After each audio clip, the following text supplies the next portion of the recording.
Welcome,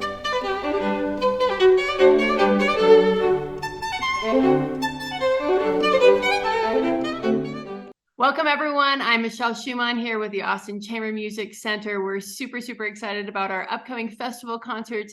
This next one, July 14th, featuring Sara Sant'Ambrogio, one of my favorite collaborators. She's so wonderful and so magical. And I'm excited because this is kind of fun because we're Zooming right now, and she's in France right now. So tell us a little bit about your travels and how how they're very appropriate to your preparations for coming to Austin. No kidding. Well, so we're playing our concert together on Bastille Day, and it's an all French program.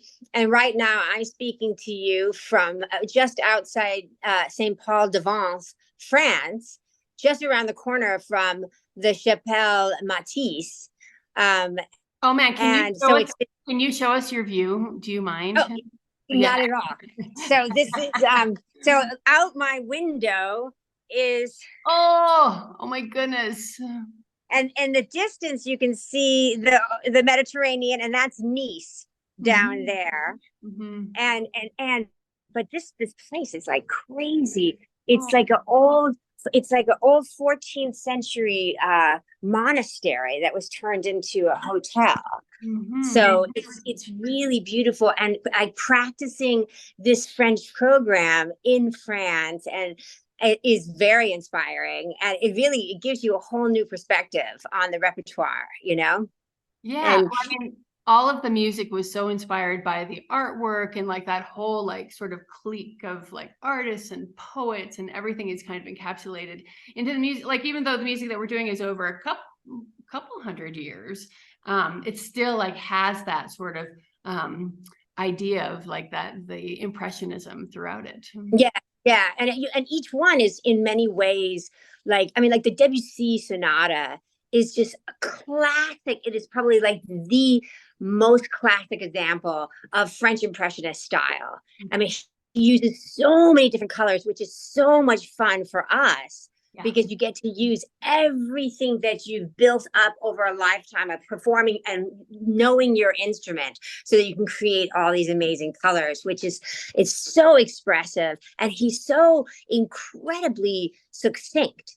Like, there's not one wasted moment in that piece. Isn't it amazing how he just comes at you? Yeah, it's very taut, and none of the movements are very short. Like, the whole thing is quite short, even though it's 3 movements long. But like, it is just like full of like ideas and energy, and the characters switch back and forth so quickly, but so efficiently. Like, it doesn't feel like it's disjunct in any way. It just has this incredible flow to it too. Exactly. And also I think, like, particularly the Debussy, I've been really thinking about how much fun it's going to be to play it with you, because you are very much like me. We're very fluid, spontaneous artists, and it's such a duo. Yeah. And there's so much freedom everywhere, and there's all kinds of words that, like, literally I have never seen before. Like, I love this one where all of a sudden it's just a huge change of color, and then he says con morbidezza. Oh, right. I love that. I was like, morbidezza. Ooh, that's super cool. Like the Addams Family sort of comes in. It's like it's so funny, and then you go to Fauré, who is probably the first of the French Impressionists, the classic.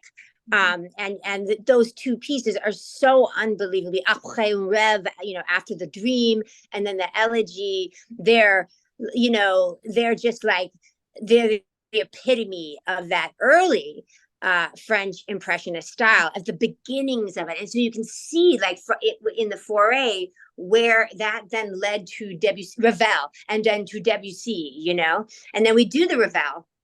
And that's just absolutely so. There's one climax that happens twice in that piece that every time I play it, I go, oh, it's so Ravel. Like, it's just so classic Ravel, and it's so beautiful. And then we end with one of my favorite pieces. I mean, I love César Franck Sonata. And I really love the story behind it, which is so fascinating that he wrote the piece as a wedding gift to Eugene Ysaÿe, the great Belgian violinist. And then at the reception after the ceremony, they performed it together. Oh my goodness. It's funny because well, and violinists, of course, loved playing the work, but they would, at that time, especially, they were like, yeah, but we need a special pianist for this. This is not for everyone to play. I mean, it is just a monster of a work. And I'm really excited. I'm super excited to play it with you. And this is probably, I don't know, maybe the 10th time I've played it. I would say I've played it a bunch. And finally, I feel like the work is like, just, I'm starting to own the work in a way, because it's so difficult, and it's interesting, and it's very much like what we're always trying to do. Like it has 1,000 notes, but you're not supposed to sound like 1,000 notes. You're supposed to sound like the horseman in the woods, like you're trying to just create this sort of energy and sound like the wind, except you're playing 1,000 notes. So it's really fun to be able to like just be in the color world and not in the like, how the heck am I going to do this world? Play. Oh, no, I know. I think it sounds, I have to say, of course I'm biased, but I think it sounds even better on the cello than it does on the violin, because the cello is richer and it's a richer, fuller voice. And so when you're playing these unbelievably passionate melodies and the piano is playing a million notes around you, I feel like the cello is a better partner in that situation than the higher, more crystalline sound of a violin. I just love it. I remember just being astonished by it when I heard it on violin when I was a student at Meadowmount Music Camp. And I immediately started figuring out how to arrange it for cello. And then somebody said, "What are you doing?" I said, "I'm trying to arrange the Franck Violin Sonata for cello." And they were like, "Well, that's been done. You can buy it on International." I'm like, "What?" That's so great. So I bought it. And then I think on my first Carnegie Hall debut, my New York debut, I played the Franck Sonata. Ah, no kidding. That's amazing. Yeah, because I loved it so much, and I just couldn't wait to share it, Well, and I think that is one of those pieces that, even though it was originally written for violin, I think it was originally written for violin and flute. Like it was sort of like that idea, which is a little bit whatever. That's fine. So that's what. But on cello, you feel like it was an originally transcribed work. I mean, you feel like it's an original work for cello, and just what you were saying, like with how the sonorities sort of get enveloped, it truly feels like a duo work in that case. Like it was meant to be, for sure.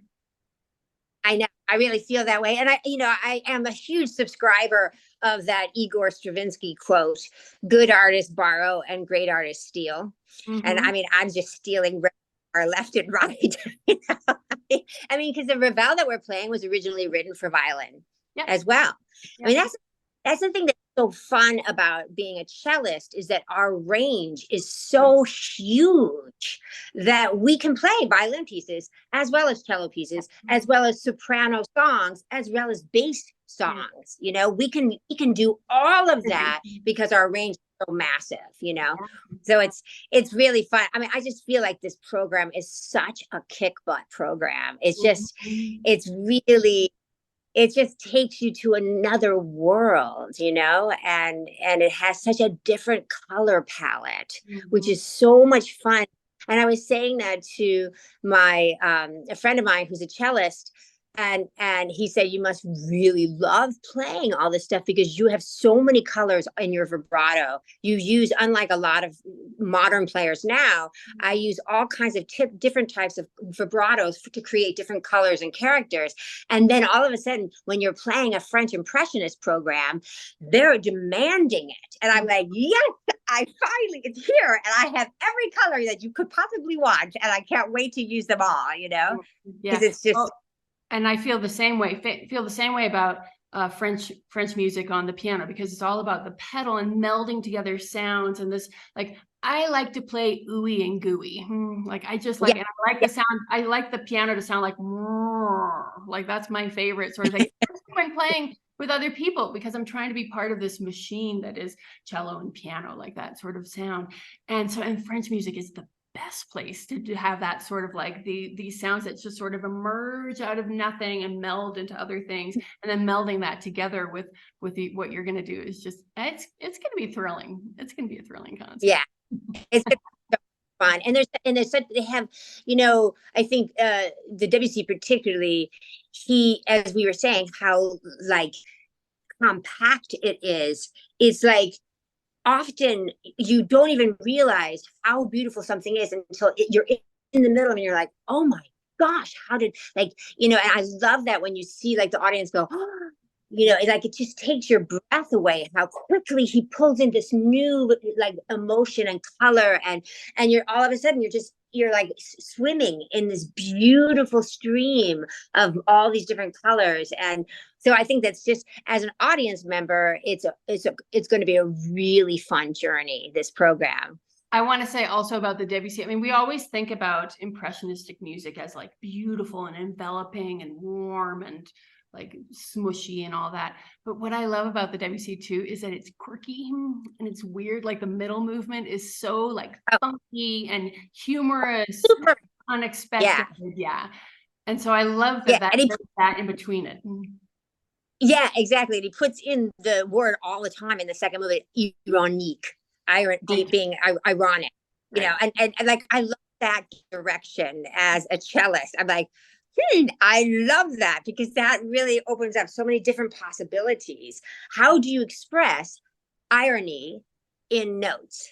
Yeah. And so it's really, yeah, I really feel like the more that I play the WC, the more I just think it's just a masterpiece.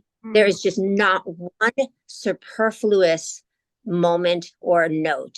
Yeah. It is, and it's like, literally, it's maybe 11 minutes long, but he just packs in a humongous amount of expression in those 11 minutes.